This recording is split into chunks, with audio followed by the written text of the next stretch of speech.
Buah ranum banyak yang jatuh, dimakan ulat sisa sebiji. Assalamualaikum warahmatullahi wabarakatuh.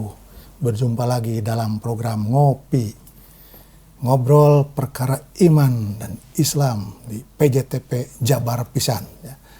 Hari ini kita akan berbicara tentang sesuatu yang bisa kita ambil pembelajaran dari makhluk Tuhan yang lain yang kecil tapi manfaatnya luar biasa dan contoh darinya amat juga luar biasa. Dan kita akan bicarakan ini ngobrol bersama dai kondang yang dikenal dengan dakwah wayang, yaitu Ustadz Ramdan Juniansah. Beliau juga sebagai ketua MGMP Musyawarah Guru Mata Pelajaran Pendidikan Agama Islam Provinsi Jawa Barat. Beliau tugasnya di SMK Negeri 10 Kota Bandung. Dan hari ini alhamdulillah bisa menyempatkan waktu di sela-sela kesibukannya. Di mana hari ini pun malam nanti juga beliau akan pergi ke suatu tempat untuk berdakwah dan menghibur masyarakat nun jauh di sana di perbatasan Australia dan Indonesia di Kampung Ciklet, Pamengpeuk, Garut. Selamat datang di acara Ngopi, Pak Ustadz Ramdan. Selamat datang, Pak Haji. Oke, sehat? Alhamdulillah. Lama saya nggak ketemu ya. Setelah saya pensiun, apalagi sebelum juga jarang ketemu ya. Pak Haji juga tambah ganteng. Alhamdulillah tambah tua ya. Kalau ganteng sudah dari lahir. Cuma tambah tua ya. Oke, hari ini kita akan bicara tentang apa yang bisa ambil dari lebah, yaitu fokuskan karena ini cerita tentang perkara iman dan Islam, maka umat yang beriman namanya mukmin kita belajar bahwa mukmin itu ibarat lebah. Nah, seperti apa itu nanti maka kita akan ngobrol dengan teman kita. Saya Asep Tapib, izinkan memimpin acara ini dan memperkenalkan teman ngobrol kita kali ini. Pak Ustadz, silakan disapa pemirsa di nun jauh di rumah-rumah sana.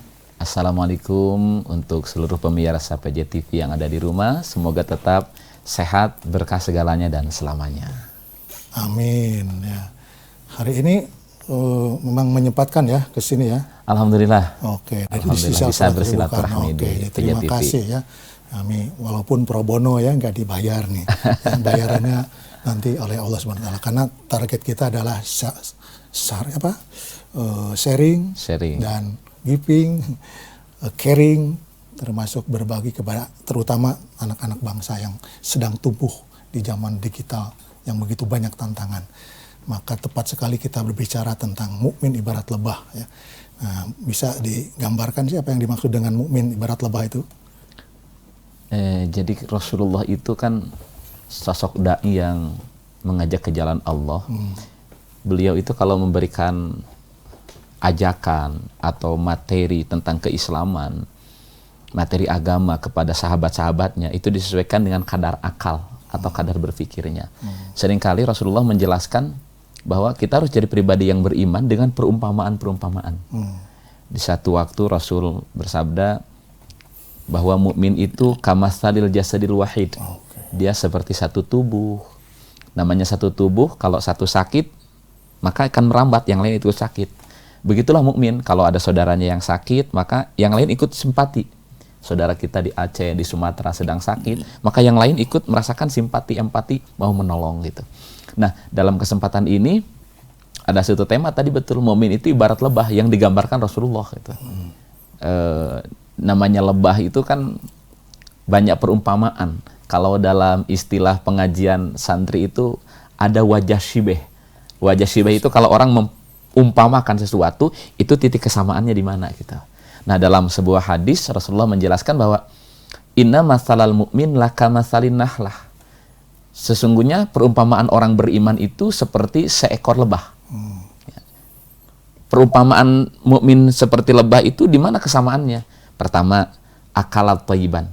Dia memakan yang baik-baik. Yang kedua, wa wadu'at thayyiban. Dia akan mengeluarkan yang baik-baik.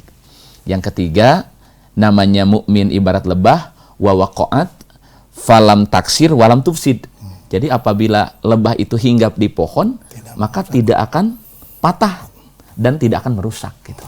Dan ini perumpamaan yang tentu bisa ditangkap oleh kita, dijabarkan dalam perilaku seorang mukmin sehingga perilakunya itu indah gitu. Walam taksir, Walam tufsid. walam tufsid. Jadi rantingnya tidak patah dan dia tidak merusak gitu. Jadi dimanapun mukmin berada, dia pertama tadi akala thayyiban, dia memakan yang baik-baik. Akala. Jadi artinya memakan yang baik-baik, yang jadi asupan mukmin itu baik-baik. Ya. Bukan hanya tentang makanan, tapi yang masuk ke diri itu penglihatan itu masuk. Ya. Lihat yang baik-baik. Yang didengar juga yang baik-baik. Kemudian tadi akala thayyiban wa wadu'a thayyiban, dia juga mengeluarkan yang baik-baik. Kalau mengaku beriman, maka ucapannya baik-baik. Perilakunya baik-baik. Seperti madu. Ya. Madu itu manis. Madu itu jadi obat. Maka kalau seorang mukmin dia berbicara sejuk, kemudian menjadi penawar. Gitu. Oke, jadi memang seperti lebah. Lebah itu dimanapun dia hadir, tidak merusak, tidak membuat patah, Memberikan manfaat. nah, dan ketika dia tinggal dari tempat itu ada yang ditinggalkan, madu. Madu itu manis ya. Jadi obat ya. Ya, itu kalau madu yang sebenarnya manis ya. Kalau madu yang lain yang madu yang pahit kan. Ada ibu-ibu biasanya nggak mau di madu itu. Diracun nggak mau, di madu nggak apa lagi gitu. Itu ya. Jadi madu yang itu mah pahit. Ya. Dan untuk membuktikan madu itu asli atau tidak, bawa ke rumah, kalau piring loncat, Istri asli. marah itu asli. Itu asli madu. Ya, oke ya. Dan dalam hadis tadi sudah disebutkan di Al-Qur'an ada juga kan nama Ada. Surat itu Ada ayat Quran yang namanya itu adalah lebah. An-Nahl. An-Nahl ya, oke. Ya, di surat itu juga dijelaskan, surat An-Nahl ayat 69, bahwa Allah itu tadi betul ya, memberikan perumpamaan-perumpamaan makhluk itu sebagai tanda kekuasaan Allah yang harus ditangkap dengan akal manusia. Ya, ya. Memang belajar dari makhluk Allah banyak. Tulisan saya udah banyak tuh, ada belajar dari lebah, belajar dari pohon kelapa, belajar dari macam-macam binatang kecil, semut ya.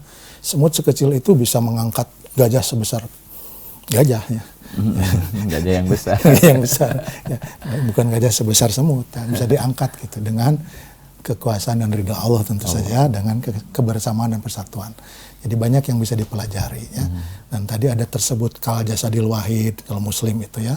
Dan karena dia merasa bersatu ya, tadi ketika telunjuknya sakit maka yang mengeluarkan air mata, yang mengaduh mulut. Oke, demikian di segmen pertama ini tentang muslim atau mukmin seperti lebah ya. Kita lanjutkan nanti setelah yang banyak lewat ini. Yang boleh.